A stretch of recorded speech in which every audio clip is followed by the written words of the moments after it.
भूतेषु शक्ति रूपेण संस्थिता नमस्तस्यै नमस्तस्यै नमस्तस्यै नमो नमः। आज है नवरात्र का छठा दिन।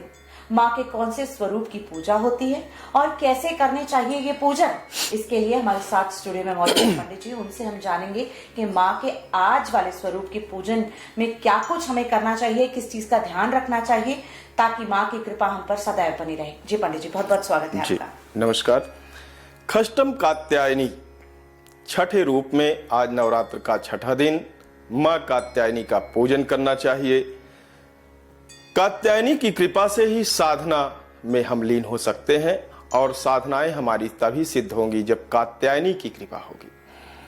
साधना के रूप में जैसे खोज हम करते हैं, आज वैज्ञानिक युग हम मानते हैं, विज्ञान हमारे शास्त्रों की नींव से ही इसका निर्माण होता है और शिक्षण संबंधी, शोध संबंधी, शोध में ही विज्ञान आता है। खोज कोई भी चीज की करते हैं तो हम विज्ञान, उसको विज्ञान से जोड़ते हैं।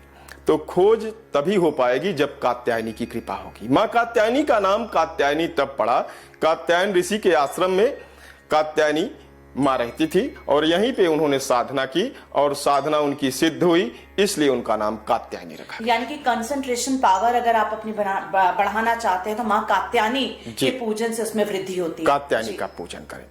और इनका वैद्यनाथ नामक स्थान पर इनका प्रकाट्य हुआ था, वहां पे प्रकट हुई थी माँ कात्यायनी।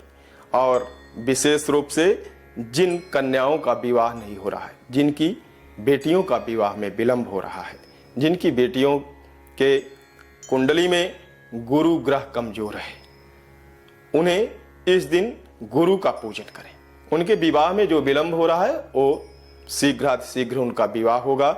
और माँ कात्यायनी के मंत्रों का जप करें, गुरु के मंत्रों का जप करें या ब्राह्मणों के द्वारा कात्यायनी का पूजन कराएं, गुरु के मंत्रों का जाप कराएं तो शीघ्र विवाह होगा।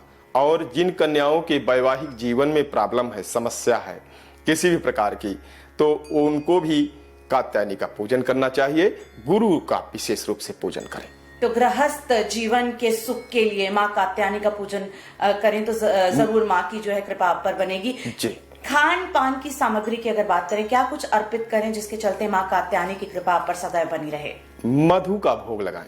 इस दिन विशेष रूप से माँ भगवती को मधु का भोग लगाएं और सबसे पहले ब्राह्मण को ही यहाँ पर मधु का भी दान करना चाहिए।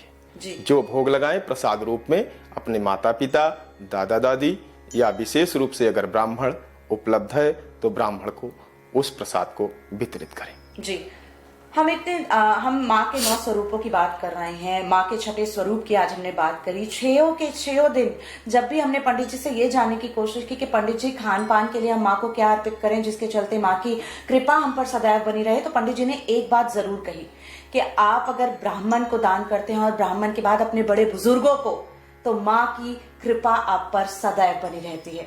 तो विशेष तौर पर ध्यान रखें कि अपने बड़े बुजुर्गों का ख्याल रखना कितना जरूरी हमारे शास्त्रों में है, ये भी पंडित जी ने बताया हमें।